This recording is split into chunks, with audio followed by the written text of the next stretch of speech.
તો નમસ્તે વિદ્યાર્થી મિત્રો, તમારા બધાનું હાર્દિક સ્વાગત છે ફરી એક વખત ગુજરાત પોલીસ કોન્સ્ટેબલના કટઓફનો વિડીયોમાં. ભાઈ, પહેલા મેં તમને પોસ્ટ પ્રમાણે કટઓફ કીધું હતું. કઈ રીતે ભાઈ પોસ્ટ પ્રમાણે કટઓફ? તો એમાં ઘણા મિત્રો કહેતા હતા કે ભાઈ પોસ્ટ પ્રમાણે કટઓફ કીધું છે, એમાં કંઈ વાંધો નથી, પરંતુ તમે આ રીતે અલગ અલગ કટઓફ કીધું એના સાથે એક સાથે કહી દો કે ભાઈ અમારે કેટલા માર્ક્સથી લઈએ અને કેટલા માર્ક્સ સુધી હોય તો અમારું સિલેક્શન છે થઈ જાય. તો મિત્રો આજે એની વાત કરીશું.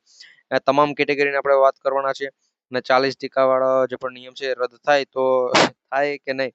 તો મિત્રો એના ઉપર અમે એક વિડીયો બનાવી દઈશું, કારણ કે હજુ સુધી બેઠક છે એ બેઠેલ નથી મિત્રો. ભાઈ બેઠક બેસશે એટલે અમે તમને 100% એમાં શું નિર્ણય લેવાયેલો છે 40% વાળા નિયમનો એ જણાવજો. ભાઈ આપણે કઈ ઘરનું તો ન કહી દે ભાઈ નિયમ રદ થઈ જશે. અમે તમને એમ કહીએ કે ભાઈ નિયમ રદ થઈ જાય અને પછી ન થાય તો એટલે ભાઈ બેઠક બેસશે એમાં જે પણ નિર્ણય હશે એ પ્રમાણે અમે તમને માહિતી આપશું. એના માટે આપણે ગુજરાત પોલીસ એટલે કે GP official YouTube channel subscribe કરી બેલ નોટિફિકેશન ઓન રાખજો, જેથી કરી આવી બધી અપડેટ અમે સૌથી પહેલા છે તમારા સુધી પહોંચાડતા. આપણે મિત્રો વાત કરીએ કેટેગરી પ્રમાણે અત્યારે કટ ઓફ કેટલું રહેવાનું છે, કેટલા માર્ક્સ હોય તો તમારે ચિંતા કરવાની જરૂર નથી. તમારો વારો આવી જાય તો કટ ઓફની આજે આપણે વાત કરીશું. સ્ટેપ બાય સ્ટેપ આગળ વધીએ. તો ભાઈ તમે પણ વિડીયો લાઈક કરી ચેનલ સબસ્ક્રાઇબ કરી બધા મિત્રો સુધી વિડીયો શેર કરવાનું ભૂલતા. તો મિત્રો હવે આપણે જનરલ કેટેગરીમાં જ વાત કરી કે જનરલ કેટેગરી માટે જો ભાઈ તમારે જોતું હોય તો જનરલ કેટેગરીમાં અહીંયા પુરુષ માટે પહેલા અહીંયા સામે લખીશ અને મહિલાઓ માટે અહીં નીચે લખીશ.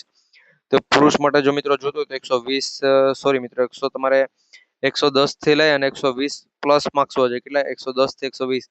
હવે ઘણા કંઈક અહીંયા 110 થી 120 પ્લસ શા માટે લખેલું? તો ભાઈ જો તમારે એસઆરપીએફમાં સિલેક્શન જોતું હોય જનરલ કેટેગરીમાં તો 110 ની ઉપર માર્ક્સ હોવો જોઈએ.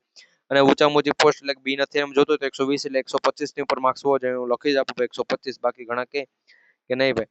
અહીંયા જો જનરલ કેટેગરીમાં પુરુષોને જોતું હોય તો ભાઈ 110 માર્ક્સ થી લઈ એટલે 110 માર્ક્સ થી લઈ અને છેક ભાઈ હોવો જોઈએ 125 પ્લસ હશે તો ભાઈ તમારું આખી પોસ્ટની અંદર છે જનરલ કેટેગરીમાં સિલેક્શન થઈ જાય તમારું બિન હથિયારીથી લઈને એસઆરપીએફમાં. મહિલા ઉમેદવારો તો મહિલાઓના છે એવું જોઈએ 100 માર્ક્સ થી લઈ કેટલું 100 માર્ક્સ થી લઈ 100 સોરી મિત્રો 110 નહીં ભાઈ 100 માર્ક્સ થી લઈ કેટલા 100 માર્ક્સ થી લઈ અને તમારે હોવું જોઈએ છેક મિત્રો 115 પ્લસ મિત્રો કેટલું 115 પ્લસ માર્ક્સ હશે તો તમારું સિલેક્શન છે ઓલમોસ્ટ થઈ જાય છે. કોઈ પણ કે તમારે જે પણ ફિલ્ડમાં જોઈએ છે એ ફિલ્ડમાં તમારે જો 110 હશે તો તમારે ભાઈ નક્કી એસઆરપીએફ મળી જાય. અને જો એનાથી 125 ની ઉપર હશે તો તમારે જે પણ પોસ્ટ જોતી હોય તમને મળી શકે છે. એના પછી આપણે ઈડબ્લ્યુએસ કેટેગરીની વાત કરીએ મિત્રો. ઈડબ્લ્યુએસ કેટેગરીની વાત કરીએ પહેલા અહીંયા લાઈક કોમેન્ટ અને શેર ચેનલ સબસ્ક્રાઇબ કરી દેજો મિત્રો. આ 3 સ્ટેપ ખાસ કરી કમ્પ્લીટ કરી દેજો મિત્રો, એવી એક નમ્ર વિનંતી છે. આપણે વાત કરીએ ઈડબ્લ્યુએસ કેટેગરીમાં જો એમાં તમારે સિલેક્શન જોઈએ છે ઈડબ્લ્યુએસ કેટેગરીમાં તો મોસ્ટ ઓફ છે એ જો તમારે કેટલા 103 માર્ક્સની ઉપર હોવા જોઈએ. કેટલા? પુરુષોને 103 માર્ક્સ પ્લસ હોવા જોઈએ. 103 માર્ક્સ થી લઈ અને અહીંયા 117 માર્ક્સની ઉપર હશે તો તમારો ઈડબ્લ્યુએસ કેટેગરી વાળા મિત્રોનો છે સિલેક્શન થવા પાત્ર છે.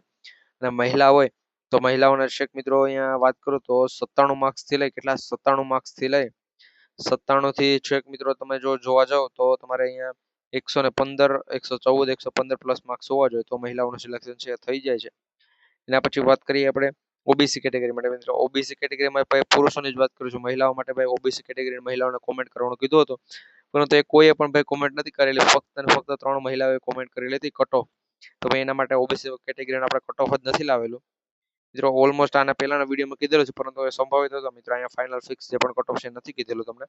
ઓબીસીમાં જો પુરુષોની વાત કરીએ તો મિત્રો 98 માર્ક્સ તો હોવા જોઈએ. 98 થી લઈ 98 મિત્રો ઉપર હશે તો જ તમારું સિલેક્શન થશે ભાઈ, બાકી સિલેક્શન થવાનું નથી. ઓબીસીમાં વાત કરું છું. આ મિત્રો સાવ નીચામાં નીચી પોસ્ટ માટે છે 98 ની ઉપર. અને જો સારામાં સારી પોસ્ટ જોતી હોય તો તમારે હોવું જોઈએ ભાઈ 110 112 પ્લસ હોવું જોઈએ. 110 પ્લસ તો માર્ક્સ હોવા જોઈએ સારામાં સારી પોસ્ટ માટે. નીચામાં નીચી પોસ્ટ માટે પણ 98 ની ઉપર તો હોવા જોઈએ. નીચે હશે તો પછી સિલેક્શન થવાની સંભાવના ઓછી. સિલેક્શન થઈ જાય એમાં ના નહીં, પરંતુ ભાઈ હું ફિક્સ ન કહું કે તમારું સિલેક્શન થયું છે. મિત્રો વિડીયો લાઈક કરી કોમેન્ટ કરી શેર કરી બધા મિત્રો સુધી શેર કરીને ચેનલને સબસ્ક્રાઇબ કરી લેજો. અને પછી એસસી કેટેગરીની વાત કરીએ તો એસસી કેટેગરીમાં છે મિત્રો 90 એટલે મિત્રો મોસ્ટ ઓફલી 95 ની ઉપર માર્ક્સ હોવા જોઈએ. કેટલા 95 પ્લસ માર્ક્સ છે પુરુષોને તો એનું સિલેક્શન થાય છે. એસઆરપીમાં કેટલા 95 ની ઉપર માર્ક્સ હોવા જોઈએ. પછી 100 પણ હોય 105 એ પ્રમાણે 95 ની ઉપર હશે તો જ સિલેક્શન થાય. 95 અથવા 95 નીચે હોય તો પછી ભૂલી જવાનું. અને જો સારામાં સારી પોસ્ટ જોતી હોય તો એમાં પણ 108 109 ભાઈ 109 ની ઉપર માર્ક્સ હોય તો તમારું સિલેક્શન થાય. બાકી 108 હોય ને પછી સિલેક્શન ન થાય પાછા કોમેન્ટ કરો એ કરતાં પહેલા જ કહી દો 109 ની ઉપર માર્ક્સ હોવા જોઈએ. એના પછી એસટી કેટેગરીની વાત કરીએ તો ભાઈ એસટી કેટેગરીમાં છે અહીંયા તમારે 90 ની ઉપર માર્ક્સ હોય 90 95 ની ઉપર માર્ક્સ. એસસી અને એસટીમાં ભાઈ સેમ જ છે.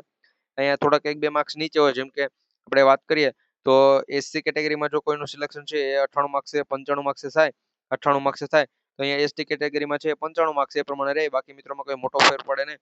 અને જો સારામાં સારી પોસ્ટ માટે જોતો હોય તો તમારે એસટી કેટેગરીમાં 105 ની ઉપર માર્ક્સ હોય મિત્રો, આ પ્રમાણે કટ ઓફ છે. મિત્રો બીજી જે પણ અપડેટ આવશે એ પણ અમે સૌથી પહેલા તમારા સુધી પહોંચાડતા રહીશું. એના માટે વિડીયો લાઈક કરી, ચેનલ સબસ્ક્રાઇબ કરી, બેલ નોટિફિકેશન ઓન રાખજો. મળીશું ફરી એક વખત નવા વિડીયોમાં. જય હિન્દ, જય ભારત.